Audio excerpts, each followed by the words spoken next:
Superacho DYWS Alvin Abakita sa Superacho. Kini ang balita. Tidlagsip ng magkasayuran. Kini ang balita.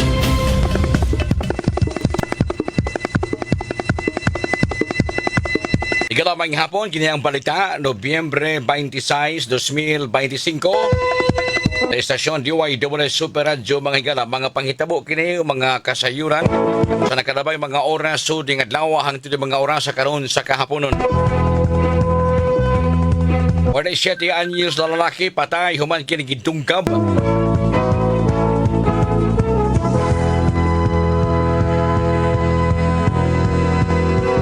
Sawa pa mailhing sospetsalo na gabi sa Sitio Manzanitas, Cabahar, Barangay Guadalupe, Siyudad sa Sugbo. Naglagsik na magkasayuran.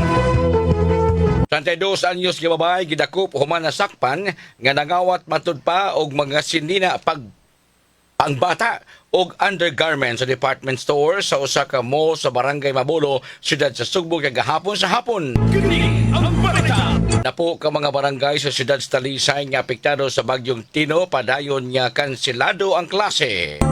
Kini ang balita. Mactan Cebu International Airport giila nga Airport of the Year in Asia sa 2025 TDM Travel Trade Excellence Awards. Kini ang balita. Samtang sa kauluhan, Independent Commission for Infrastructure narekomendar nga mopasa kag kaso batok kang kanhi ako Bicol Representative Saldico og laing pito ka mga kongresista o kong contractors kalabot sa giingong anomalya sa flood control projects. Kini ang balita. Presidente Ferdinand Marcos Jr. nibutyag nga nisuway ang kampo ni Saldico sa pag-blackmail kaniya. Matod pa niini nga niingon ang abogado ni Ko nga dili ipagawas ang video kung dili kansilahon sa gobyerno ang passport ni Ko. Kini ang balita. Mao kadto mga higalang kini ang balita ng mga oras sa karon sa kahaponon dinhi sa DYWS Super Radio hinikay ni Super Joan Cantalaw. Tidlagsip ng magkasayuran. Kini ang balita. Alvin Abakita sa Superacho. Super Radio Sentido. Tulumanon nga magsilbing taytayan nga magdugtong sa mga ahensya sa gobyerno aron mapaabot ang batakang serbisyo ngadto sa katawhan. Super Radio Sentido. Tulumanon nga mahimong kadangpan aron sulbaron ang mga yangungo sa katawhan. Super Radio Sentido. Og karon aniya ang tagdumala nining tulumanon. Ikata, kumusta may hapon na sa natong tanan? Welcome sa nang edisyon ng Tulumanon din Super Radio Sentido mga kapuso. Merry Christmas ka natong tanan. Merry Christmas sa mga kapuso sa bato nagtanaw na minaw ng Tulumanon. There's DYWS Super Radio mga igala. Ang edisyon na usap sa pagpangalagan. Ang edisyon sa pagpaabot na mga kaninyo ng Tulumanon ng presentasyon sa programa Super Radio Sentido mga kapuso. Merry Christmas sa mga sukita ng mga listeners, mga na nagsunod kanunay ng Tulumanon Dres DYWS Super Radio. Merry Christmas sa tanang mga maestra ron. Yan ang klase na nabalik na sa face-to-face mga kapuso. Pado na pa yung mga eskwelahan kan sa mga barangay severely affected sa baha sa nakalabang bagyo mga kapuso nga wa pagyapon sila mag face-to-face classes, no? Merry Christmas, gihapon. Agoy. Ang daghan kaayo mga pangandaman ning Pasko. Dili mahinayon.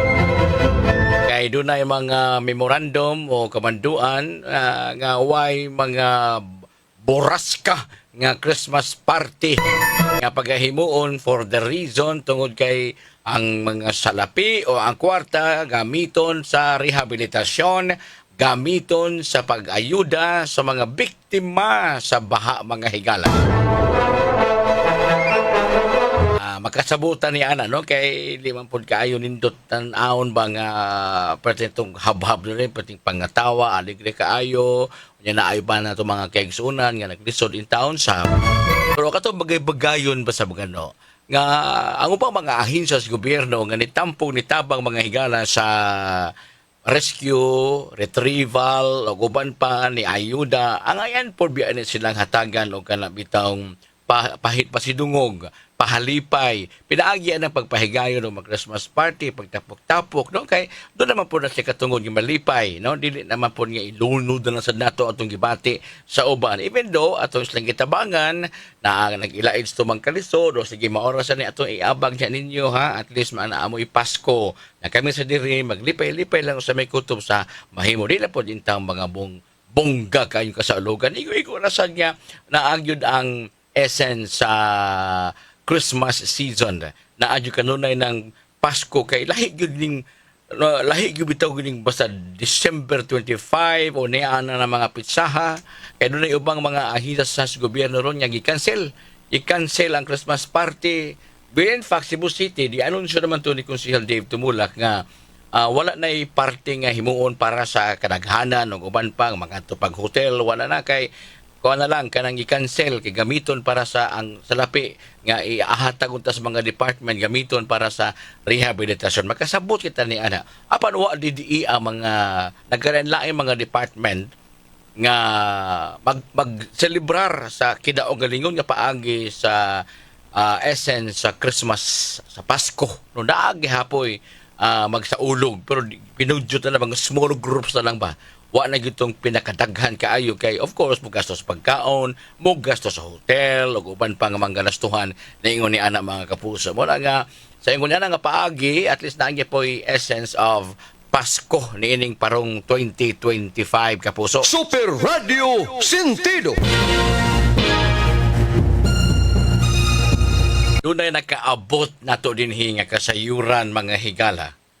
Kasayuran nga ang yan usab magmatngon kining mga tao nga anaas katungdanan kay adto nakalabay Nobyembre 21 ipahigayon dito sa kauluhan ang gitawag og Universal Healthcare Summit November 21 diin daghang mga local government units sa Region 7 Central Visayas. No? Mga local government units sa probinsya sa Sugbo, Metro Cebu, ug sa Dakbayan sa Sugbo. Kining maong Universal Healthcare Summit mga higala, usa kini kakarihukan diin gihatag pagtagad ang mga nahimo sa matag opisina sa health unit, City Health Department, Municipal Health Office sa mga kalungsuran. Nga diha sa pagpatugbaw sa mandato diha sa iyahang opisina, unsa bay gihimo sud sa nang kalabayng tuig o hangtod sa tuig nga gisitar aron makita kung unsa bay inyong gibuhat. Dinhi sa siyudad sa Sugbo, Dr. Daisy Villa ang City Health Officer sa siyudad sa Sugbo mga higala. Until now, siya gihapoy nango. Unya, ang ubang mga local government unit nakadawat og daghang mga pasidungog. Of course, ang Cebu City Health Department, doon na siya nadawat nga pasidungog. Na kining mga pasidungog, dili man kay usa ka tawo ray nakaingon niini aron makadawat ining maong pasidungog og award at tol sa gihimong Universal Healthcare Summit. Mao ni hinungdan nga gitagaan og pagtagad nining maong kalihukan ang nahimo sa usa ka local government unit sa nagkalain-laing mga programa. Dayag na lang nga usa kini ta concerted effort nga di lang kay mahimo lang sa usa ka tawo. Niabot ang informasyon nga nanghambog si Dr. Daisy Villa sa award nga nadawat nga wa gani mapasalamati ang mga tao nga naglibot sa iyang opisina nga may dakong natampo aron madawat kanang maong award. Murag paminaw na ito, murag siya ray hinungdan nga nung naka-award ang City Health Department. Dili makiangayon o dili angayan tawag kong leader ang tao nga ingon niini kon ang maong pasidungog iyang naangkon nga wa gani siya kapasalamat sa mga tao nga nakaingon nga nung dunay award niya ingon ni ana. Niya pwede rin nadawat 5 ka award. Wa pagyud mga bahin sa maong award. Ang effort nga nabuhat sa mga tao nga namugna kanang mao mga report gikan sa nakadaiyang mga sityo sa Cebu City. Murag solo niyang angko ng tanan. Wa maka-mention gani sa mga taong klarong naghago. Ang report din kay nahinugo tong mga tao nga naghimo sa ingon aron makadawat og award ang City Health Department. Wa gyud kapasalamat ni kinsa batog kinsa makamo. Ang ending murag siya ra gyud usa mo nakaingon nga naka-award. Unfair kana. Dr. Daisy Villa ngadto sa mga tao na naglihok aron makabaton ining maong pasidungog. Kalabi na kung itandi ni mo ni sa ubang mga local government units, wa mo hindi nakakumingking ang 5 ka award sa City Health Department. Yawa pa yung kamamahin sa maong pasidungog. Di man ibahin nga sapi, kundi ang maong pasidungog, ang ngayon ipakigbahin ang dungog ngadto sa mga tao nga nakaingon nga dunay award na dawat ang Cebu City Health Department. Ang issue is gisolo ni Dr. D. Sevilla ang pasidungog. Murag siya galihok tanan. Ang pa mga tao nga nakatampo sa mga pasidungog, wa maapil. Kaya gisolo rin ni Dr. D. Sevilla. Mo ni hinungdan daghang nasakit. Kaya dili man ni yano rang buhat, kundi buhat nis kinabag-an diha sa City Health Department. Abi ni ang ginaghanon sa award na dawat 5 ra. Itandi sa ubang mga local government unit, Mandawi, Pananglitan, may kinadaghanan. Sa mga K-City sa province of Cebu, Mandawi, 14 ka mga pasidungog. Of course, kana binuhatan sa mga tao naglangkob sa maong departamento. Bingdanilia, Pananglitan, 13 ka pasidungog. Lapu-Lapu City, 11 ka pasidungog. Cebu City, ang ipangunuhan Dr. D. Sevilla, 5 ra. May pangutan ng Dr. Villa, anong 5 ra man ni Doc? Yung sama na nimo pagpatuman ng mga programa aron mapariha sa buntatas Bingdanilia og Mandawi og Lapu-Lapu nga por lo menos dunay 14, 13, 11 ka mga pasidungog. Kay kining tanan nag-agad ba ini sa programa nga implementar sa usa ka leader. Leader man ni Dr. D. Sevilla usa man klasihas award nga mao ra man ninadawat nimo. Ninyo. Be, kuwang sa effort. Ang ngayon magudunta ni pasalamatan ni mga tao nga nakaingon nga nakadawat mong award kay pagdasig usab unta ni nila. Na pagdasig ang report na dawat nato nga wa may i-mention si Dr. D. Sevilla nga mga tao nga naglangkob ni ini salamat murag ang ending siya ra tanan. Dili maakiangayon ng klase sa pangangkon kay nagbuhis og singot kakapoy even though trabaho na pero ang iyaso na itong ingnon salamat kay sir, salamat kay ninyo kay di patungod ninyo di ganito ni maangkon dili man mao tenor ang hindi nga niabot yung report mao nga gisolo tanan magtuo ang taga Manila nga siya rin kabuhat o wa nila ang tao pa usab man ang klase sa leadership ang gipakita no. So, ang Cebu City, 5 rin na dawat. Kaluos Ginoo. 5 ra ka award ang nadawat. Pero kini gipaningkamutan gyud ni pag-ayos mga tao nga wa mapasalamatin Dr. Daisy Villa. 3rd place, Performance-Based Incentives Award for Barangay Health Workers, BHW. Ikatulo. Nya, BHW Bantay Connect Awards. Universal Healthcare Integration Site, Expanded Local Health Board, Establishment of the Health System, Developmental Division, and Health Chobachocho. 5 ra. Pero kining 5 ang yan yun unta na ipakigbahin nga to sa mga BHW, North and South, BHW, Barangay Health Workers, o uban pang mga kawani nga naglihok diha mismo sa City Health Department. Siya rin nagdawat-dawat ani ngadto. Wa gini nga post gani siguro sa Facebook nga pasalamatan sa nato ni mga tao nga naghatag ni ining maong gayunan nga matagaan og pagtagad. Mao na diha. Mao na yung kahinugo sa mga tao nga na naglihok, bisan wala man dili man ni ingon nga anong katungod yun ni Daisy Villa nga pasalamatan. Ooy. Hindi ba ka mahimong leader diha kung wa kay ginsakpan? Ang ginsakpan nimo mao ay naghimo anang maong award pero wa gyud nimo tagay og igo og patas nga pagpasalamat Dr. Daisy Villa. Super Radio Sentido. Oras sa Duway Double Super Radio, alas 3:25 na, gamay lang kayo ha. Karon taon-taon kapuso ato ikauban usab ang regional office, ang BGNP, Bureau of Jail Management and Penology. Ang happy sa community relations, tungkol doon na po din sila mga recruitment. Kailan mismo nga opisina mga kapuso ni mga panahon na karon. Maraming bahin sa tutulumanon mga higala ato sa nga delikatan kini kay ang papa sa kong amiga si Day Judin mitaliwan ni Intao no.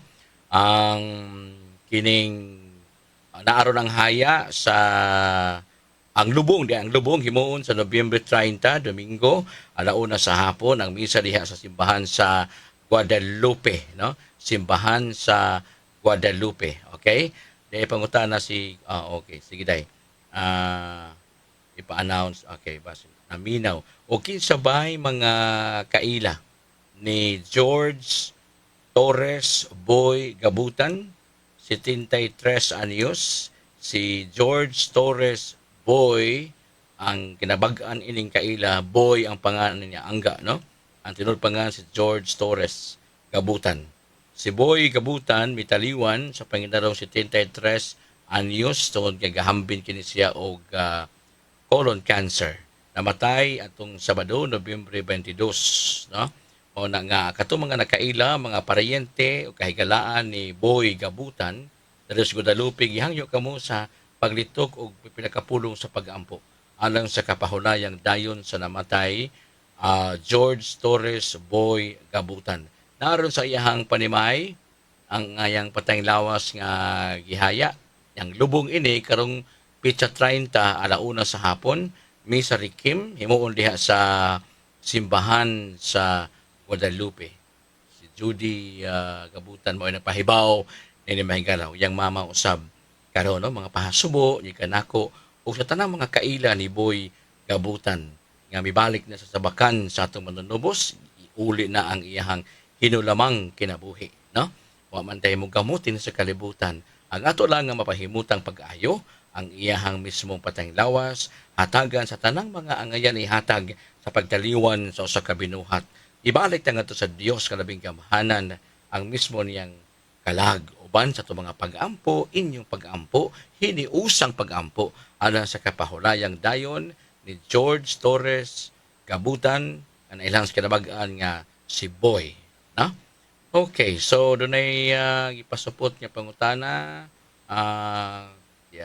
Okay, so ako mga pahasubo dahil Judy o sa tanang mga banay gabutan niya sa kuan kanang sa pangalan ini Guadalupe. Okay? Sige, salamat kaayo po sa pagpahibaw dinhi kanato pinaagi ni atong tulumanon mga higala. Standby atong takna sa Laban Super Radio Sentido.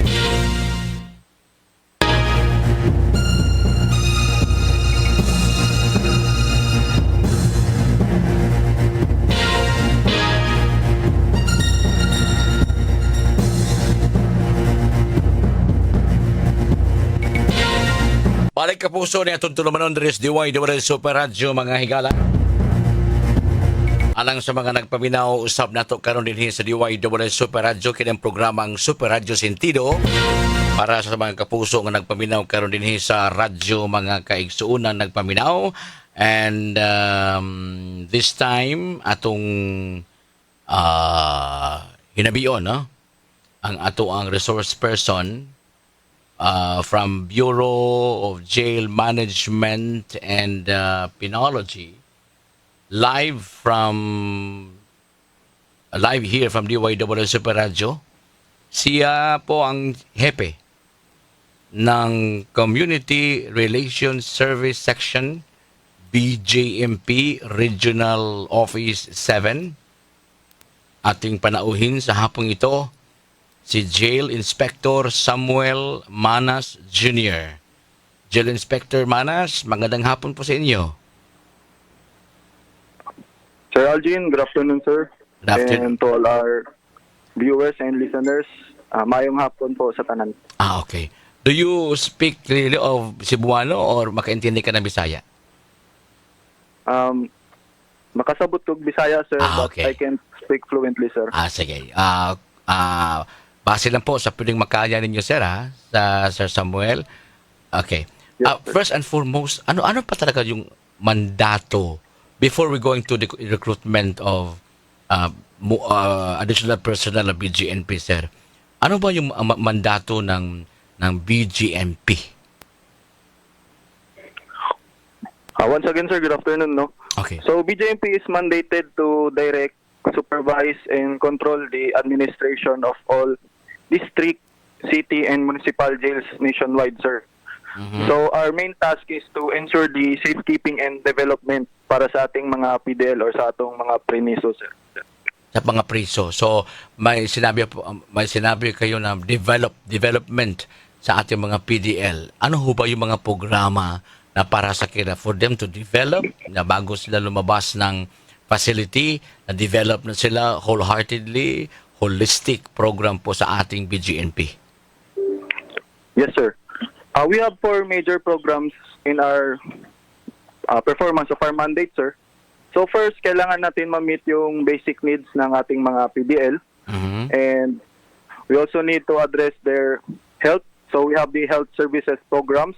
Okay. In addition, we have educational programs para sa ating mga PDL. We have skills training and enhancement program. Okay. And of course, we have the livelihood programs, behavioral management and modification program, and interfaith program, sir. Kasi mahalaga rin po yung spirituality ng ating mga PDL. Yes, you're correct, sir. Okay. Pwede ho natin isa-isa. Yes, go ahead. Kung meron pa man. Go ahead, sir. Go ahead. In addition, sir, we have cultural and sports program. And isang importanteng bagay rin po is yung progress ng kaso ng ating mga PDL, the paralegal program. And also the idalaw and their visitation programs, sir. Sige po. Isa-isahin po natin sila, Inspector Manas, no? Sa sinasabi mo. First is health concern. Ano po mga programa natin para sa kanila? How often na meron tayong mga doktor dyan sa loob ng facility? Anong klaseng health concern ang ibinibigay po natin sa kanila? As a matter of fact, sir, we have a regional doctor po sa ating Regional Office 7. So siya po yung nagsisilbi bilang division head po ng ating Health Service Division and supervising the jail nurses sa iba't ibang mga jails natin. At ginagawa po regularly yung ating medical consultation, regular health monitoring, Okay. and kapag may mga findings po, we provide them medicines, depende po sa ating availability. And when we have health problems or health matters na beyond na po sa control ng ating facilities, we bring or we ask assistance po sa ating mga hospital. Yun po, sir. Yung ratio ng isang doktor, isang region, isa lang po ba ang doktor natin?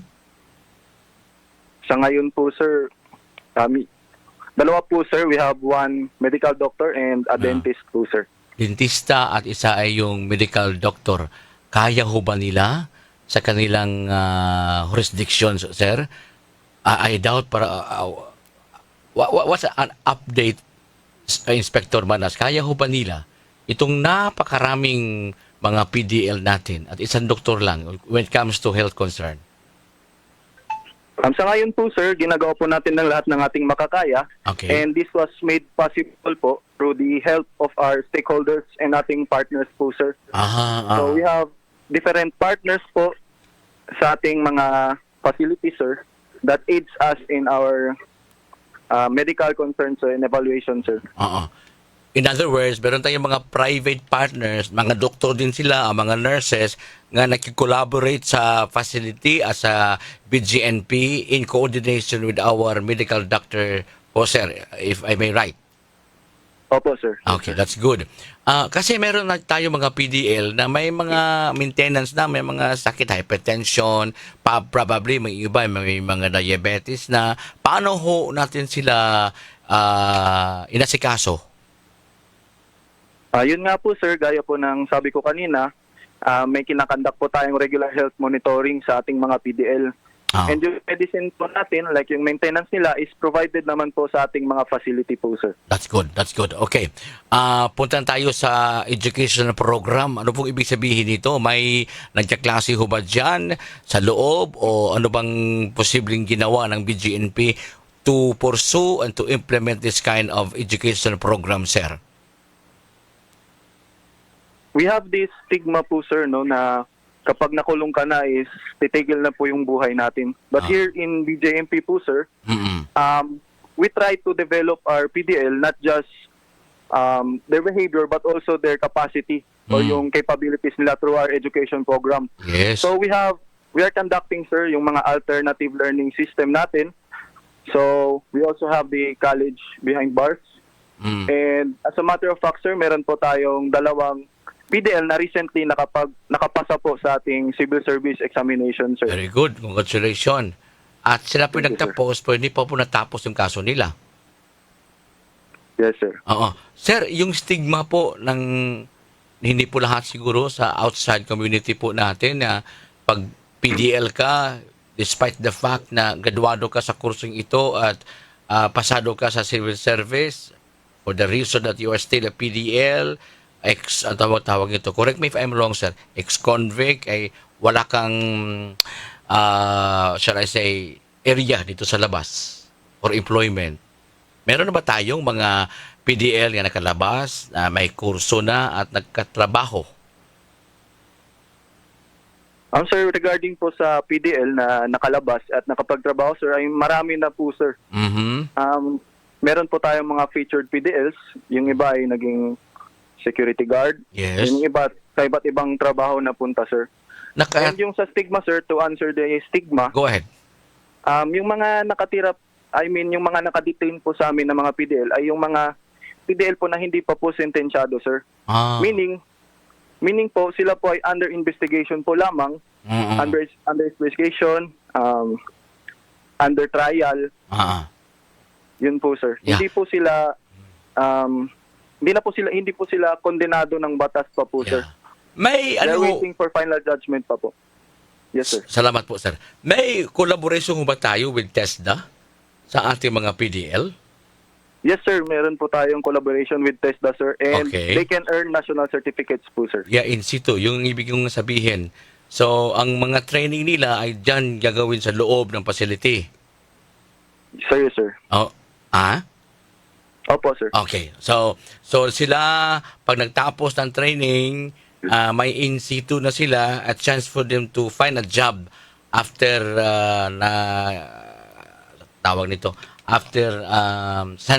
hindi naman siya sentensyado, after serving years inside the facility. Sir. Okay. Sige. Next, yung college program behind bars. Paano po niya gawin yan, sir? Inspector Manan? Yes, sir. Yung college behind bars. Online? Sir, yung ano po siya, sir? Computer-related courses po, Okay. sir. Yun lang, oo. So, Yes, mas madali para sa kanila. Okay. Livelihood program. While they are inside the facility, Yes, sir. ano po yung mga pwede nilang gawin? Yes, sir. Since po, sir, a while ago, sir, na-mention po natin yung TESDA trainings nila, sir. Aha. So, inside the facility, sir, pwede nilang magamit yung skills nila, sir. Like welding, yung paggawa ng mga crafts. That's good. That's good. Oo. Pwede So, ko lang nilang ma-practice, sir, and pinagkikitaan po nila, sir. That's good because ang punto po natin dito that the PDLs will be rehabilitated while they are inside the facility. Hindi siya bilangguan na tapos ng buhay pag nasa loob ka na. But an area for them to grow more, to develop, and rehabilitated. And when you get out from the facility, at least holistic approach ang nakuha mo dyan sa loob. Especially on the spiritual aspect. How often ho ba, sir, sila gawa ng mga aktibidad spiritually? Dyan sa loob. Weekly? Bi-monthly? So sir, with regard to the interfaith program, sir, meron po tayong iba't ibang religious denominations na nakikipag-coordinate po sa ating mga jail units. Okay. And yung kanilang mga kinakandak po na interfaith programs or religious programs ay nakadepende po sa schedule po na ma-assign po sa kanila, sir, because hindi naman po kaya ng ating facility na pagsabay-sabayin kung kaya't may kanya-kanya pong schedule na sinusunod, sir, ang bawat religious denomination, sir. Okay. But they are all welcome. Yes, sir. Sa ganung mga aktibidad. Salamat po sa mga informasyon sa inyo, Jail Inspector Samuel Manas, with your programs. Punta naman tayo sa recruitment. May mga pangangailangan ba tayong additional personnel? Sir, we are needing po additional personnel po para sa ating 2026 quota, sir. And panawagan ko na lang din po sa publiko, sir, we are in need, dire need po kami sa mga jail nurses, sir. So, I'll take this opportunity po to call on sa ating public, sa ating mga nurses na who have the heart to serve the public and to serve our brothers inside jails na we need you in our jail bureau, sir. So, sino po ang mga kwalipikado? Ang ating mga may minimum qualifications po tayong dapat i-meet, sir. So, first, dapat po is a citizen of the Republic of the Philippines, a person of good moral character. Next, must have passed the psychiatric, psychological, drug, and physical test for the purpose of determining his or her physical and mental health. Next is they must possess a baccalaureate degree from recognized institution of learning. Next is they must possess appropriate eligibility, sir. Sir, gusto ko nang linawin po, nag-hire po tayo ng jail nurses? Hindi lang po, sir. Sige, go ahead. Actually, sir, all courses are welcome, sir. Okay. Yes, sir. Pero yung hinahanap natin for the position, mga nurses ho ba? Lahat po, sir, kailangan po namin, sir, but as of now, sir, sa status po ng ating region, nangangailangan rin po kami ng jail nurses, sir. Sige. Sige, go ahead, sir. Next, sir, is must not have been dishonorably discharged of dismissal for cause from previous employment. Next is must not have been convicted by final judgment of an offense or crime involving moral turpitude. Next is must not be less than 21 nor more than 30 years of age. And next, sir, is meet the required BMI or the body mass index. And lastly, sir, must be at least 5'2" or 157 centimeters for male and 5 flat or 152 centimeters for female, sir. Okay. Except yung may height waiver issued by the NCIP or NCMF, sir. Okay. Sa mga applicants, ano pong gagawin nila? So para po sa ating mga applicants, sir, pwede po silang mag-prepare ng requirements na i-mention ko ngayon, sir. Go ahead. First is the duly accomplished personal data sheet.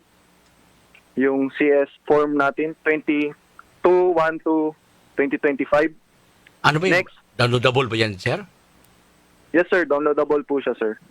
Sige. Go ahead. Next po, sir, is yung birth certificate issued by PSA. Next is marriage certificate kapag married po si applicant, sir. Okay.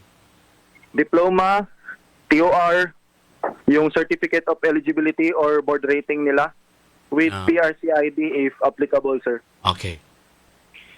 And the clearances po natin, yung barangay clearance, police clearance, NBI clearance, and the clearance from PNP Directorate for Intelligence. And also the court clearances, sir. Yung prosecutor, MTC, and RTC clearance po natin.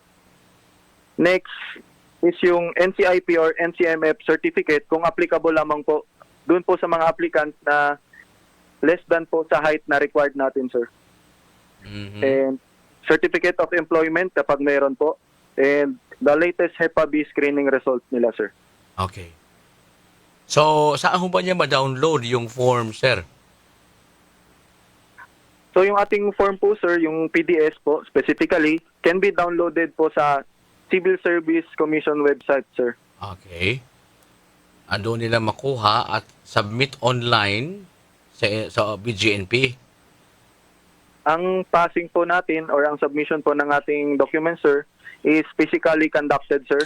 Okay. Dito po nila isumite sa Regional Office, BJMP Regional Office 7, located at M. Veloso Street, Guadalupe, Cebu City, sir. Enveles. Opo, sir, M. Veloso Street. sir. Okay. Sa dating opisina, Regional Office of BGNP, kailangan personal lang dalhin yung kanilang mga documents and credentials upang makita po yung applicant ng taga BGNP. Anong opisina po sa inyo? Sa anong opisina po sa BGNP sa inyo po, sir? So, isasubmit po nila ito, sir, sa aming PRMD or yung Personal Records Management Division po ng aming office, sir. Okay. Open ho yan from Monday to Friday lang? Yes, sir. Monday to Friday at From 8 a.m. to 5 p.m., sir. from 8 a.m. to 5 p.m. Hanggang anong petsa po nga pwede silang mag-submit? Regarding po, sir, sa end ng submission natin, sir, we are still waiting po sa instruction mula sa higher office natin Okay. about sa closing po ng ating application, sir. Yes, go ahead, sir. Go ahead. Yes, sir. Tuloy po, sir. May quota ho ba tayong ilan lang ang pwede nating tanggapin? With regard to the quota, sir, as of now, wala pa po tayong Wala pa. data about it. Okay. And i-announce na lang po, sir, bago po natin matapos yung process po ng recruitment, sir. Okay. Ang Region 7 lang ho ba ang nangangailangan ng additional personnel or it is whole Philippines? The whole Philippines po, sir, is Okay. needing po, sir, ng additional BJMP jail officers, sir. Kasi baka may nakarinig sa atin sa ibang dako ng mundo or ibang dako ng Pilipinas, gusto rin nila mag-apply, so pwede rin sila mag-apply sa kanilang respective region or regional office. Sir. Sir, Sir, okay. Wala na akong ibang katalungan. Una sa lahat, maraming salamat po sa pagtugunin nyo nitong imbitasyon and through Sir Bob Cabardo of Dole. Sir Inspector Samuel Manas Jr., this will not be the first and last of our interview. If you have other information na pwede nating i-relay on air, please don't hesitate to text this number for additional information galing sa inyong opisina po, Sir Samuel Manas Jr. Parting shots po para sa mga tagapakinig po natin. Please go ahead. Para po sa ating mga tagapakinig po, no, welcome po kayong lahat para mag-apply po sa aming bureau. So we need additional officers who will share with us the passion to work and to serve our country through the safekeeping and development of our PDL inside the jail facilities. And Sir Algin, maraming salamat po sa pag-invite sa amin sa programang ito. We in the Regional Office 7, through the leadership of Jail Chief Superintendent Luisito Simonios, is nagpapasalamat po sa inyong programa, sir, para mabigyang daan po ang aming pag-promote sa aming recruitment process, sir. Thank you, sir. Yes, sir. And then I've said, gusto ko lang uulitin, hindi po ito last time na pwede kayong mag-ere sa inyong mga pwedeng i-relay ng mga information with regards to your recruitment, with regards to your bureau programs. Please just text this number to us and then feel free and then we will schedule for another interview Inspector Samuel Manas Jr. Maraming salamat, sir. God bless you. God bless you, sir. Thank you, sir. Thank you. Auto si Jail Inspector Samuel Manas Jr., ang hepe sa Community Relations Service Section sa BGNP, kabahin sa ilang recruitment, no? Sa ilang bureau usab mga higala. Ayon niyo pala, biya kung usamo ato mga kanang kwalipikado, please, ang inyong application ihatod mismo sa regional office diya sa Maydan M. Velez, Cebu City. Standby, atong tak ng Kapuso, -5. Super Radio Sentido. Thank you so much mga higala sa panapos gabahin ni atong tulumanon diri Super Radio. Salamat kay sab ni Sir Bob Cabardo. Maoy atong taytayan nga atong makuha ang linya ni Senior Jail Inspector Samuel Manas Jr. Nakadungog tagong sa mga programa usab sa BGNP. Ang mga PDL kanang persons deprived of liberty mga kapuso mo ni tawag ani nila, no? Dili ni sa piniriso kay of course og katong sabto ng uban na preso na ka murag and all para sa tatanan. Dili tawgon kay dili pa man na sila sentensyado, no? Kadaghanan diya gihusay pa man ang kaso. And there are chances nga diya sa paghusay wala isa pero nakaserbisyo nagtaas-taas nga panahon. Usa sa mga kanang challenge sa mga personahe sa BGNP mao ning decongestion baka bang pagpaluag sa presuhan aron makuha gyud tong mga tawo nga way sa apa naangin ba lang kaha napasangin lang ba lang kaha o nga kinahanglan na ay paspas nga paghusay aron matino kung kinsa gyud ang angayan mabalhog sa bilangguan kay kadaghanan diha naka serbisyo na niya inig husay wa day sa kaluoy in town, no? So maunay kanang angayan nga kanang singan ani ato bangon sa BGNP mga kapuso. Nanganay mga programa aron inigawas sa usa ka PDL, no? Inigawas sa usa ka PDL na kanang sa pangalan ni sentido na. Salamat na kayo. Nga dunay mga programa nga ingon niini mga kapuso nga naglantaw sa atong mga PDL mga kaigsuonan. So okay, salamat kayo. Thank you. So atong na hinabi ang taga BGNP mga kapuso. Walay oras na panaguban karon mga higala so ding tulumanon naminaw na sa Risa ubing kinakuro mga panahon na dito sa Inayagan na minaw sa Risa. Thank you Day. Ang tulugma mga kapuso sa bang taknag sa mga istasyon. Ako Super Algin na Bakita manamilit ka rin tanan. Salamat ug maayong hapon.